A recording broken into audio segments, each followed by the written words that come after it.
श्रीमद् भागवत महापुराण के पहले स्कंद दूसरे अध्याय से मिले इन अंशों पर आज हमें गहरी नजर डालेंगे। इसकी पृष्ठभूमि बड़ी दिलचस्प है। नैमिषारण्य के जंगल में शौनक जैसे हजारों ऋषि हैं जो सूत गोस्वामी से कुछ कह सकते हैं कि जीवन के सबसे बड़े सवाल पूछते हैं। बिल्कुल। और ये अध्याय उन सवालों के जवाब की एक तरह से शुरुआत है। तो आज हम एक नक्शे को समझने की कोशिश कर रहे हैं। एक ऐसा नक्शा जो जीवन के परम लक्ष्य तक ले जाने का दावा करता है। हाँ। और ये सिर्फ एक धार्मिक ग्रंथ का हिस्सा नहीं है, बल्कि ये इंसान के अस्तित्व से जुड़े कुछ बुनियादी सवालों का जवाब देने की एक कोशिश है। जैसे कि हम जो कुछ भी करते हैं उसका असली मकसद क्या होना चाहिए और सच्ची खुशी, सच्ची संतुष्टि कहाँ मिलती है। तो चलिए इस नक्शे को खोलते हैं। और इसकी शुरुआत ही एक ऐसी बात से होती है जो हमारे धर्म के पूरे कॉन्सेप्ट को हिला देती है। हाँ। श्लोक 6 कहता है, मनुष्यों के लिए सर्वश्रेष्ठ धर्म वही है जिससे भगवान श्री कृष्ण में भक्ति हो, और वो भी बिना किसी स्वार्थ के और लगातार। ये बात चौंकाने वाली है, क्योंकि आमतौर पर हम धर्म को पूजा पाठ, रीति रिवाज या ज्यादा से ज्यादा नैतिक कर्तव्यों से जोड़ते हैं। सही है। यहाँ तो परिभाषा सीधी भक्ति से जोड़ दी गई है। हाँ, और ये परिभाषा अगले ही श्लोकों में और भी पैनी हो जाती है। श्लोक 8 तो यहाँ तक कहता है हाँ, कि अगर कोई अपने तयशुदा कर्तव्यों, अपने धर्म का बहुत अच्छे से पालन भी करे, लेकिन उससे भगवान की कथा के प्रति कोई अनुराग, कोई प्रेम पैदा ना हो, तो वो सब कुछ श्रम एव ही केवलम है। यानी बस बेकार की मेहनत। बिल्कुल। एक मिनट, ये विचार तो बहुत कठोर लगता है। मान लीजिए कोई डॉक्टर है जो दिन रात मरीजों की जान बचाता है, लेकिन वो पारंपरिक रूप से धार्मिक नहीं है, उसे कथा सुनने का समय नहीं मिलता। अच्छा सवाल है। तो क्या उसका सारा काम केवल मेहनत है? क्या यहाँ भगवान की कथाओं के प्रति प्रेम का कोई और गहरा सांकेतिक मतलब हो सकता है, जैसे कि करुणा या सेवा भाव? ये बहुत अच्छा सवाल है और ये इस श्लोक के दिल तक जाता है। यहाँ मतलब कर्म को बाहरी तौर पर आंकने का नहीं है। अच्छा। बल्कि उसके आंतरिक परिणाम को देखने का है। कथा के प्रति प्रेम का गहरा मतलब है चेतना का उस परम स्रोत से जुड़ना।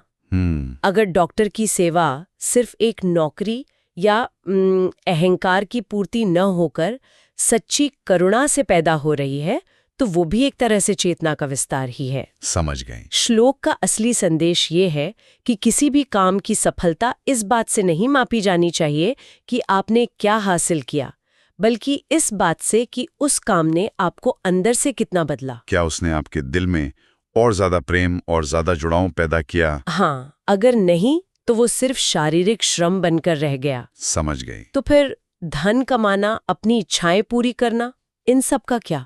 क्योंकि धर्म, अर्थ, काम, मोक्ष, ये 4 पुरुषार्थ तो जीवन का हिस्सा माने गए हैं। बिल्कुल हिस्सा है, और यह अध्याय उन्हें गलत नहीं कहता। तो फिर बल्कि श्लोक 9 और 10 उन्हें एक सही क्रम और एक उद्देश्य देते हैं। ये आज के हसल कल्चर की सोच को बिल्कुल पलट देता है। कैसे? ये कहता है धर्म का असली फल मोक्ष है, पैसा कमाना नहीं। अच्छा। और पैसे का यानी अर्थ का उद्देश्य धर्म के रास्ते पर चलने में मदद करना है, न कि सिर्फ इंद्रियों का भोग। और इंद्रियों का भोग भी? वो भी सिर्फ जीवन चलाने भर के लिए है, न कि वही जीवन का लक्ष्य बन जाए। और इन सब का मतलब पूरे जीवन का अंतिम उद्देश्य है तत्व जिज्ञासा, उस परम सत्य को जानने की तीव्र इच्छा। बिल्कुल। वाह। तो ये जीवन के हर काम के लिए क्यों देता है? आप पैसा कमा रहे हैं, क्यों? ताकि आप एक स्थिर जीवन जी सकें और परम सत्य के बारे में सोच सकें। सही। ये महत्वाकांक्षा की एक बिल्कुल नई परिभाषा है। तो फिर ये तत्व या परम सत्य है क्या, जिसे जानने की बात हो रही है? श्लोक 11 हाँ, इसके 3 पहलू बताता है, और ये बहुत महत्वपूर्ण है। वो कहता है कि तत्व को जानने वाले उस एक ही अखंड सत्य को 3 नामों से पुकारते हैं, ब्रह्मा, परमात्मा और भगवान। अच्छा, यहाँ मुझे रुकिए। हाँ, आम तौर पर लोग इन तीनों शब्दों को एक ही चीज के लिए इस्तेमाल करते हैं। हाँ, करते हैं। क्या इनमें फर्क करना सिर्फ एक अकादमिक बात है, या इसका कोई प्रैक्टिकल मतलब भी है कि कोई सत्य को किस रूप में देखता है? नहीं, इसका बहुत गहरा प्रैक्टिकल मतलब है। ये अनुभव के स्तर का फर्क है। अच्छा। इसे एक मशहूर उदाहरण से समझते हैं। मान लीजिए आप एक पहाड़ को बहुत दूर से देखती हैं। ठीक है। आपको बस एक धुंधला सा निराकार आकार दिखाई देगा। ये ब्रह्म का अनुभव है, सत्य का सर्वव्यापी निराकार पहलू। अब आप उस पहाड़ के थोड़ा करीब जाते हैं, आपको उसकी चट्टानें, पेड़, झरने दिखने लगते हैं। हाँ। आपको महसूस होता है कि ये पहाड़ हर जगह मौजूद है।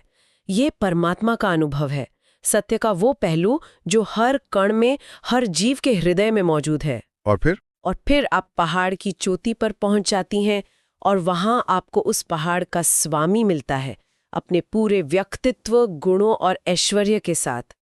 ये भगवान का अनुभव है, सत्य का सर्वोच्च व्यक्तिगत स्वरूप, जिससे आप एक रिश्ता बना सकती हैं। तो सत्य एक ही है, लेकिन आपकी निकटता और अनुभव की गहराई तय करती है कि वो आपको कैसा दिखेगा। वाह, ये तो कमाल का उदाहरण है। इसने तो एक बहुत उलझे हुए कॉन्सेप्ट को एकदम साफ कर दिया। So the way you perceive the truth depends on your proximity to it. That's brilliant. तो अब तक हमने अपने सफर का शुरुआती पॉइंट यानी धर्म और मंजिल यानी परम सत्य दोनों को समझ लिया है। हाँ। अब सवाल यह है कि इस रास्ते पर गाड़ी चलेगी कैसे? What's the engine? वो इंजन है भक्त्या श्रुत गृहीतया। अच्छा। श्लोक 12 कहता है कि उस परम सत्य का साक्षात्कार उस भक्ति से होता है जिसे सुनने से ग्रहण किया गया हो। यहाँ सुनने पर असाधारण जोर है। मतलब ये सिर्फ कानों से सूचना लेना नहीं है? नहीं, ये एक खुले दिल से श्रद्धा के साथ उसे अपने अंदर उतरने देना है। और इस सुनने की प्रक्रिया का एक असर होता है, एक तरह की आंतरिक केमिस्ट्री बदलती है। श्लोक 17 से 21 तक इसका पूरा प्रोसेस स्टेप बाय स्टेप समझाया गया है। हाँ, ये एक शुद्धिकरण की मनोवैज्ञानिक प्रक्रिया है। पहला कदम क्या है? पहला कदम, जैसे ही कोई सच्चे दिल से भगवान की कथाओं को सुनता है तो हृदय में बैठे भगवान यानी परमात्मा खुद ही अंदर की सफाई शुरू कर देते हैं। जैसे सूरज उगते ही कमरा साफ दिखने लगता है? बिल्कुल वही। दूसरा कदम, जब ये सुनना रोज की आदत बन जाता है, नित्यम भागवत सेव्या, तो मन के विकार लगभग पूरी तरह खत्म हो जाते हैं और भगवान में एक अटूट भक्ति पैदा होती है।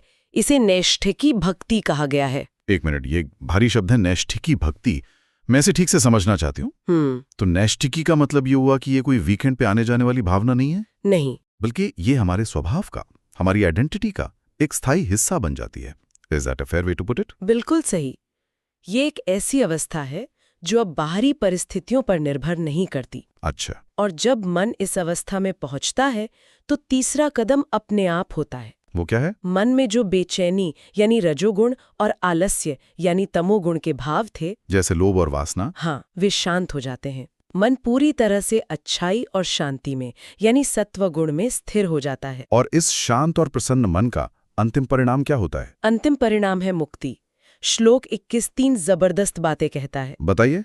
भिद्यते हृदय ग्रंथि, हृदय की गांठ खुल जाती है। हृदय की गांठ, ये बड़ी काव्यात्मक बात है। इसका असल में क्या मतलब है? यह मैं और मेरा का झूठा अहंकार है जो हमें दुनिया से बांध कर रखता है। ये गांठ खुल जाती है।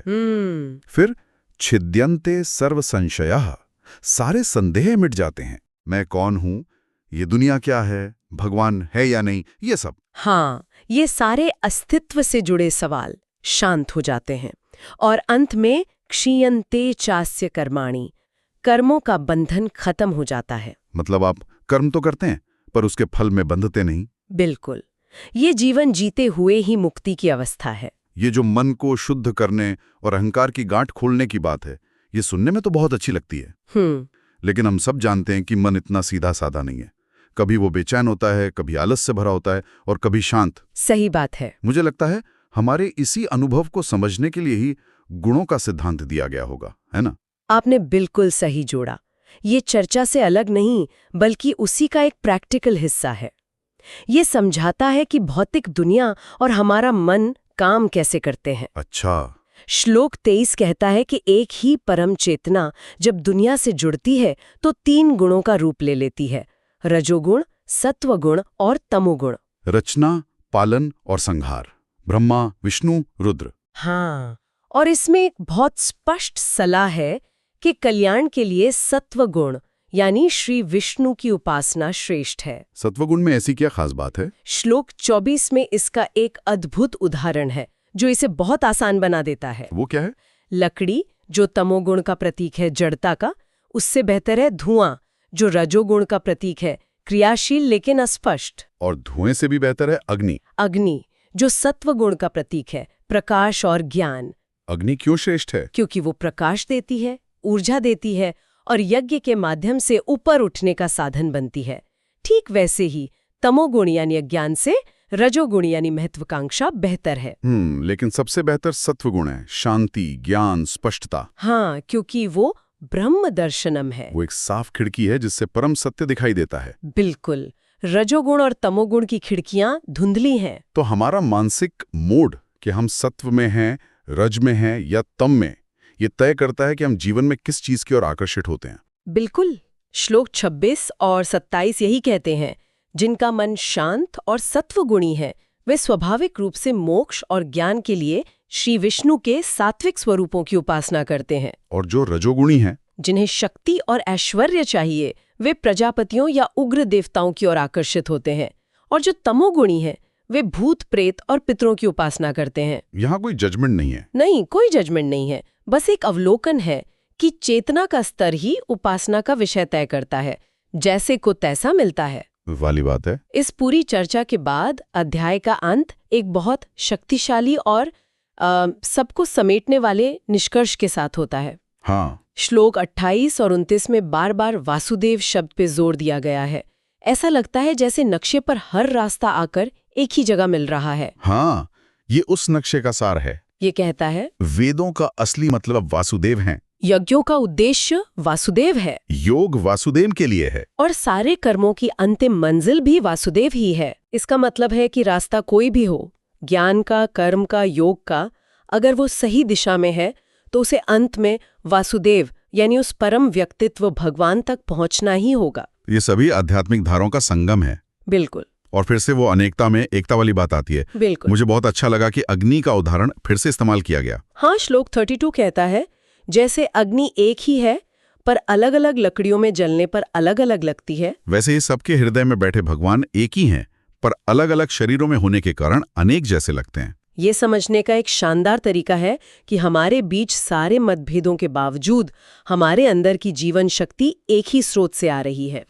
अध्याय का अंत यह कहकर होता है कि यही भगवान अलग अलग योनियों में अवतार लेकर सत्वगुण के माध्यम से इस दुनिया का पालन पोषण करते हैं। तो इस नक्शे पर हमारी आज की यात्रा का सार यह है, हमने धर्म की परिभाषा को रस्मों रिवाजों से ऊपर उठाकर निस्वार्थ प्रेम और भक्ति के रूप में समझ लिया। हाँ। हमने देखा कि कैसे सिर्फ सुनने की एक प्रक्रिया हमारे अंदर की केमिस्ट्री को बदलकर अहंकार की गांठ खोल सकती है।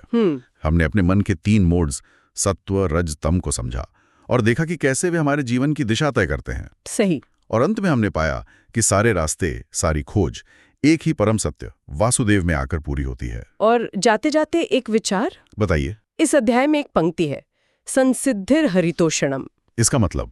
इसका मतलब है किसी भी कर्म की असली सफलता इसी में है कि उससे हरि यानी वो परम चेतना प्रसन्न हो। ध्यान दें, इसमें ये नहीं कहा गया कि आप अपना काम बदल दें, डॉक्टर से पुजारी बन जाए। ये काम के पीछे की भावना को बदलने की बात करता है। अच्छा। तो सोचने के लिए एक सवाल ये है। हाँ। सवाल ये है कि हमारा कोई भी काम, चाहे वो ऑफिस में एक्सेल शीट बनाना हो, घर पर खाना बनाना हो या खेत में हल चलाना हो, उसको करने का हमारा अनुभव कैसे बदल जाएगा अगर उसका अंतिम लक्ष्य सिर्फ प्रमोशन, तारीफ या मुनाफा न होकर हरितोषणम हो, यानी उस परम चेतना को एक भेंट चढ़ाना हो। हाँ, उस काम में कितनी गहराई और शांति आ सकती है, ये सोचने वाली बात है।